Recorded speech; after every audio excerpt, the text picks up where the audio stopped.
He was a repairman, nothing more glamorous than that. A man who patched cracked hulls, rewired broken conduits, and crawled through engine ducts for a living. Humans had only recently been allowed onto the massive orbiting trade hub of Vastion station. And even then, most species still looked at them as if they were primitive animals who accidentally discovered spaceflight. Humans were tolerated, not respected.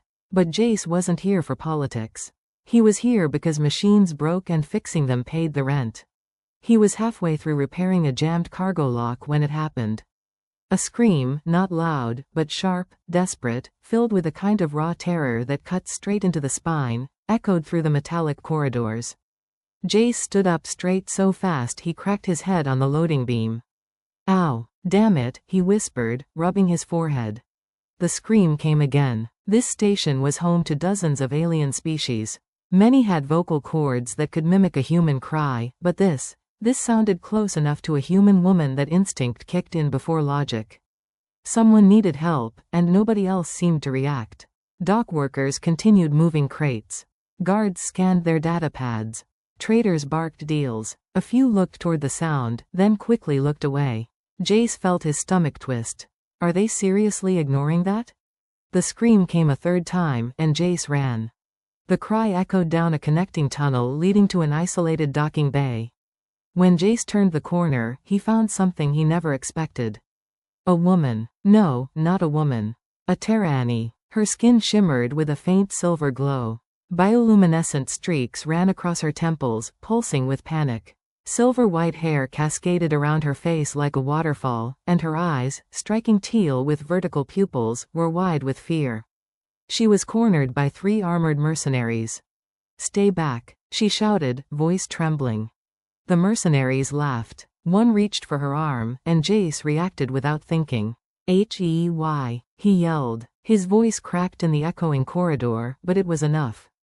All 3 mercenaries turned toward him, annoyed rather than threatened.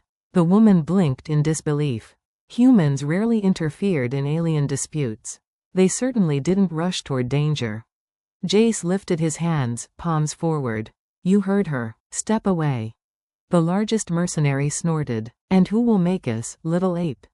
Jace swallowed. The guy was twice his size and probably weighed more than his toolbox.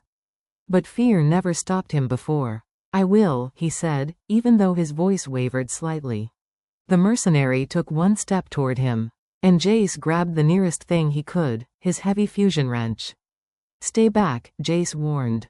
The mercenary hesitated, studying the human stance, the way he held the tool like a seasoned fighter. It was enough for the woman to slip free and dart behind Jace's shoulder. The mercenaries exchanged glances, then slowly backed away, muttering curses. Only when they disappeared did Jace finally lower the wrench. His heart pounded like a drum. The silver-skinned woman stared at him, breath hitching, eyes wide. "You," she whispered, "ran to help me." Jace rubbed the back of his neck awkwardly. "Yeah, well, you screamed. No one else did. That's their problem." She blinked slowly, as if trying to understand him. "You were human, last time I checked." She stared a moment longer before a small trembling breath escaped her. "Thank you. For what?" "For not letting them take me." Jace frowned. Who were they? Her lips pressed together. Belatedly, he noticed she wore elegant but damaged ceremonial clothing. Thin silver material torn at one shoulder, shimmering patterns dulled with dirt. A shattered crest pin clung to her collar. It looked important. "I am." She paused. "My name is Lioner." Her voice betrayed something. Exhaustion, fear, something she was hiding. "Lioner," Jace said gently. "Why were they after you?" She swallowed. "Because I escaped." "Escaped what?" She hesitated. Then a distant boom shook the station. Jace immediately grabbed her hand. "Come on." They ducked behind storage crates as alarms blared throughout the docking ring. Frantic voices echoed from the main corridor. "Seal Deck 12. Unknown vessel approaching. Possible breach. Prepare for lockdown." Lioner's bioluminescent markings flickered with distress. "They found me," she whispered. "Who?" "My own people." Jace blinked at her. "Why would your people hunt you down?" She looked at him with a mixture of sorrow and bitterness. "Because I am not just Terrani." Her hand trembled slightly in his. "I am their princess." Jace's mouth fell open. Princess, he repeated, as in royalty. She nodded slowly, and suddenly everything made sense. The crest, the ornate clothing, the mercenaries brave enough to kidnap someone so important. Okay, Jace said, just one question. Why does a princess need my help? Her eyes softened in a way that knocked the wind from his lungs. Because, she whispered, you are the only one who came. Jace's mind raced as they slipped through maintenance access points he knew like the back of his hand. Lionel stayed close, gripping his sleeve whenever the station shook under another tremor. My people are not evil, she said quietly. But I rejected a binding ceremony arranged since my birth. My refusal was considered treason. Treason for not wanting an arranged marriage? Her expression dimmed. The Terrani line is sacred. Our unions determine the fate of entire systems. No offense, Jace said. But that sounds messed up. She looked at him in surprise and maybe a little amusement. You speak boldly. I'm a repairman. Not much to lose. Her steps slowed. Jace. He turned. She looked at him with a depth he didn't fully understand. No one has ever spoken to me that way, as if I were normal. You saved me by running, she added softly. Perhaps you do not realize how rare that is. Before he could answer, they reached a maintenance hatch opening to an emergency escape dock. One small shuttle waited. Jace cursed under his breath. They locked down almost everything. We must reach that craft, Lionel urged. My pursuers will break through any minute, Jace exhaled. Okay, stay behind me. The corridor leading to the shuttle was wide, exposed, and too quiet.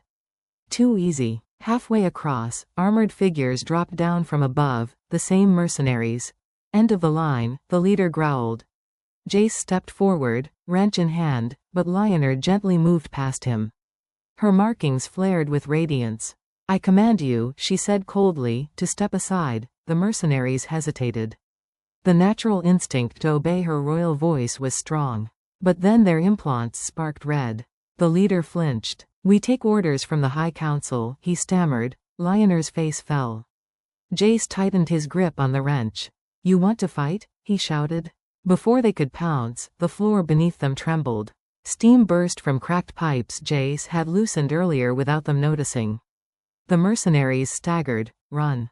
Jace yelled. Lionel dashed toward the shuttle. Jace followed, hitting the manual seal the moment he dove inside. The hatch slammed shut. The shuttle launched. Silence filled the cockpit except for their breaths. Lionel looked at Jace as if seeing him for the first time. You risked everything for me. Jace shrugged weakly. Someone had to. She leaned closer, voice trembling. Why you? He met her gaze. Because no one deserves to scream alone. Her throat tightened. Slowly, she reached forward and touched his hand. Among my people, she whispered, such a gesture carries meaning. What meaning? That I trust you. Jace swallowed. For a long moment, they simply stared at each other. The runaway princess and the human who had no reason to save her, but did anyway. Finally, Lionel exhaled. What will you do now? She asked softly. Depends, Jace said. Where do you want to go? She looked out at the stars, her expression conflicted and hopeful. I do not know what awaits me, she admitted. But may I stay with you? Just until I understand this universe better. Jace smiled. Yeah, you can stay as long as you want. Her markings glowed gently. Then she whispered, I choose freedom. And you, Jace Rowan, you were the first to fight for it. The shuttle drifted away into the glowing starfield, carrying a human repairman who had saved someone far beyond his station, and a princess who had finally tasted freedom, not through power or status, but through the courage of a stranger. And across the galaxy, whispers began to spread. A human had defied an entire royal house. A princess had chosen him, and their story was only just beginning.